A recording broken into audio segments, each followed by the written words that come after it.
Hey guys, welcome back to my channel knock knock it's movie time. आज मैं आपके लिए एक ऐसी मूवी की एक्सप्लेनेशन लाई हूँ जो रेसिज्म यानी रंग भेद के बारे में बताती है। ये कहानी मुझे काफ़ी पसंद आई है। उम्मीद करती हूँ आपको भी ये बहुत अच्छी लगेगी। अगर अच्छी लगे तो प्लीज़ हमारे चैनल को सब्सक्राइब करें। इस कहानी की शुरुआत में हमें एक डार्क कॉम्प्लेक्शन की लेडी दिखाई जाती है जिसका नाम आयरीनी था, जो कि अपने बेटे का बर्थडे गिफ्ट लेने के लिए मार्केट में घूम रही होती है, पर उसे वो नहीं मिलता जो उसे चाहिए होता है। इसलिए वो थककर एक रेस्टोरेंट जाती है, अपने चेहरे पर पाउडर लगाती है ताकि वो ज़्यादा काली ना लगे। फिर वो देखती है कि एक लेडी उसे बहुत देर से घूर रही होती है और फिर वो उसके पास आकर कहती है, मुझे नहीं पहचाना? और आयरीनी कहती है, नहीं। फिर वो लेडी हंसती है और आयरीनी कहती है, तुम क्लेयर हो? तुम कितना बदल गई हो। अगर तुम हंसती नहीं तो मैं तुम्हें पहचान ही नहीं पाती। क्लेयर आयरीनी की चाइल्डहुड फ्रेंड थी और वो भी निग्रो थी, पर उसका कॉम्प्लेक्शन डार्क नहीं था। क्लेयर आयरीनी को अपने अपार्टमेंट में ले जाती है और बातों बातों में क्लेयर बताती है कि उसने एक गोरे से शादी की है जिसका नाम जॉन है, और जॉन नहीं जानता कि मैं निग्रो हूँ और मेरी बेटी भी गोरी ही है। फिर आयरीनी क्लेयर को बताती है कि मेरे 2 बेटे हैं और वो दोनों काले हैं, और मेरे हस्बैंड भी। इस पर क्लेयर हंसने लगती है। फिर कुछ देर बाद आयरीनी कहती है, जॉन के आने से पहले मुझे यहाँ से चले जाना चाहिए, पर क्लेयर उसे रोक लेती है। कुछ देर बाद जॉन आता है और क्लेयर उसे आयरीनी से मिलवाती है। कुछ देर बातें करने के बाद जॉन कहता है कि मुझे निग्रो बिल्कुल पसंद नहीं है, और क्लेयर भी उनसे नफरत करती है। आयरीनी को इस बात पर बहुत इंसल्ट फील होती है और वो वहाँ से चली जाती है। क्लेयर उसे रोकती है पर वो नहीं रुकती है। घर जाकर आयरीनी ये बात उसके हस्बैंड ब्रायन को बताती है। फिर अगले दिन आयरीनी के घर क्लेयर का लेटर आता है, पर आयरीनी उसे ओपन करके नहीं देखती है। जब ब्रायन घर आता है तो वो लेटर पढ़ता है और कहता है, सब काफ़ी इंटरेस्टिंग है, और लेटर में लिखा था कि मैं काफ़ी अकेला महसूस कर रही हूँ, मैं तुमसे मिलना चाहती हूँ। ब्रायन कहता है, जो जाते हैं वो लौटकर ज़रूर आते हैं। आयरीनी कहती है, ऐसा क्यों? वो गोरों की दुनिया में खुश है, वापस क्यों आएगी? तो ब्रायन कहता है, पता नहीं, और वो सो जाते हैं। फिर क्लेयर बहुत दिनों तक रोज़ लेटर भेजती है, पर आयरीनी कोई जवाब नहीं देती है। फिर एक दिन क्लेयर आयरीनी के घर आ जाती है और पूछती है कि तुमने मुझे जवाब क्यों नहीं दिया? मैं जानना चाहती थी, इसलिए खुद को यहाँ आने से रोक नहीं पाई। आयरीनी कहती है कि क्या तुम नहीं जानती कि मैंने ऐसा क्यों किया, जिस तरह से उस दिन जॉन ने मेरी इंसल्ट की? इस पर क्लेयर रोने लगती है और कहती है कि मेरा ऐसा कोई इरादा नहीं था। फिर आयरीनी कहती है, मुझे भी तुमसे मिलकर अच्छा लगा क्लेयर। क्लेयर पूछती है कि क्या मैं यहाँ आती जाती रहूँ?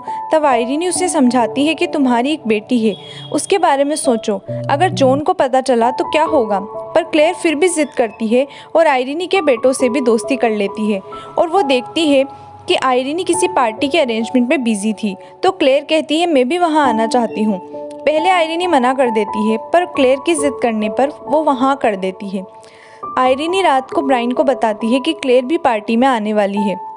ब्रायन कहता है, कौन? वही सन की औरत? तो आयरीनी कहती है, हाँ वही, पर वो सन की नहीं है, बस अलग है। अगले दिन आयरीनी पार्टी के लिए रेडी होकर नीचे जाती है तो देखती है क्लेयर पहले से आ चुकी है और ब्रायन भी उससे मिल चुका है। फिर क्लेयर आयरीनी से कहती है कि तुम बहुत सुंदर लग रही हो, और वो पार्टी में जाते हैं जहाँ क्लेयर ब्रायन के साथ डांस करती है और पार्टी में बहुत एंजॉय करती है। पार्टी में एक ह्यू नाम का आदमी था जो कि आयरीनी से क्लेयर के बारे में पूछता है। पार्टी से घर आने के बाद आयरीनी ब्रायन से पूछती है कि क्लेयर बहुत सुंदर है ना? इस पर ब्रायन कहता है, गोरों के लिए होगी, पर मुझे तो काली लड़कियां ही पसंद है। अगले दिन आयरीनी के बेटे घर आकर क्लेयर के बारे में पूछते हैं और आयरीनी कहती है वो यहाँ नहीं है, तो गुस्सा होकर रूम में चले जाते हैं। तब आयरीनी ब्रायन से पूछती है कि इन्हें क्या हुआ, तो ब्रायन बताता है कि उसे किसी ने गंदा निग्रो कहकर बुलाया। आयरीनी को बहुत बुरा लगता है। अगले दिन जब आयरीनी बाजार से घर आती है तो क्लेयर उसके गार्डन में उसकी नौकरानी के साथ बैठी बातें कर रही होती है। फिर आयरीनी क्लेयर के पास बैठ जाती है और क्लेयर आयरीनी को बताती है कि मैं अपने लोगों के बीच रहना चाहती हूँ। फिर रात को आयरीनी अपने बेटों को कहानी सुना रही होती है। तभी ब्रायन रंग भेद को लेके हुए एक हादसे के बारे में बताता है। आयरीनी इसे रोक देती है और कहती है कि बच्चों से ये सब बातें करने की कोई ज़रूरत नहीं है। अगले दिन क्लेयर वापस आती है और वो आयरीनी को कहती है कि तुम शुरू से एक शांत और जिम्मेदार लड़की हो, पर मैं तुम्हारे जैसी नहीं हूँ। मैं जो चाहती हूँ उसे पाने के लिए मैं कुछ भी कर सकती हूँ। आयरीन इस बात से परेशान होती है और क्लेयर कहती है कि मैं बहुत खतरनाक हूँ, पर आयरीनी कहती है ऐसा कुछ नहीं है। और रात को फिर से उन्हें एक पार्टी में जाना होता है। पर जब आयरीनी तैयार होकर आती है तो वो क्लेयर को ब्रायन के क्लोज देखकर दुखी हो जाती है और फिर वो कहती है कि मैं बच्चों के साथ रुक जाती हूँ, तुम दोनों जाओ। क्लेयर कहती है यूरोप जाने से पहले ये मेरी आखिरी पार्टी होगी। फिर वो दोनों पार्टी में चले जाते हैं। फिर अगले दिन क्लेयर नहीं आती है और आयरीनी कहती है अच्छा है, सिर्फ हम चारों यहाँ हैं। क्लेयर के बारे में सोचकर उसके हाथ कांपने लगते हैं। इतने में उसका बड़ा बेटा वहां आता है और निग्रो के साथ हुई एक बुरी बात बताता है। आयरीनी पूछती है किसने बताया तुम्हें, तो वो कहता है डैडी ने। फिर बच्चों के जाने के बाद आयरीनी और ब्रायन की इस बात पर बहस होती है और ब्रायन कहता है तुम इतनी बेवकूफ़ कैसे हो सकती हो, अगर उन्हें इस देश में रहना है तो ये सब जानना ही होगा, वरना हम इस देश से चले जाते हैं। तो आयरीनी कहती है कि मैंने तो तुमसे कहा था कहीं घूमने जाने को, पर जब से क्लेयर आई है तुम उसके साथ खुश रहने लगे हो। मुझे लगता है कि जब वो यहाँ नहीं होती है तो तुम्हें अच्छा नहीं लगता है। इस पर ब्रायन गुस्सा होकर वहाँ से चला जाता है। फिर एक दिन आयरीनी नींद से जागती है और ब्रायन उसके सामने होता है। उसे बताता है कि क्लेयर आई हुई है। तो आयरीनी कहती है कि मैंने जानबूझकर उसे पार्टी में नहीं बुलाया था। तो ब्रायन कहता है पर क्यों? आयरीनी कहती है कि ये पार्टी ह्यू के लिए है और ह्यू क्लेयर को पसंद नहीं करता है। इस पर ब्रायन कहता है ह्यू उसे इसलिए पसंद नहीं करता है क्योंकि वो उसे भाव नहीं देती है। फिर आयरीनी पूछती है क्या तुमने क्लेयर से बात की थी?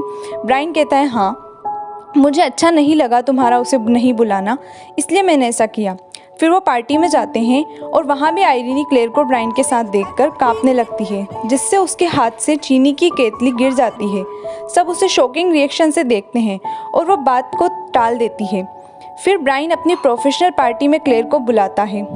वहाँ क्लेयर और ब्रायन को साथ चलते देख आयरीनी को परेशानी होती है और वो स्टेयर्स पर ऊपर जाते वक्त क्लेयर से पूछती है कि अगर जॉन को ये सब पता चल गया तो तुम क्या करोगी? तो क्लेयर कहती है मैं वही करूँगी जो मैं हमेशा से करना चाहती थी, मैं यहाँ तुम्हारे साथ आकर रह जाऊँगी। फिर पूरी पार्टी में आयरीनी परेशान ही रहती है।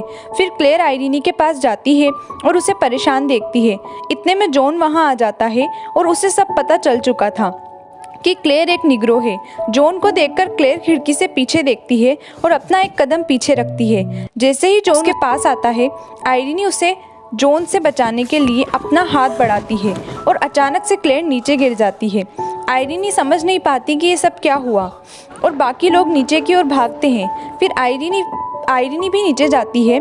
कोई समझ नहीं पा रहा था कि वो खुद कूद गई या जॉन ने उसे पुश किया।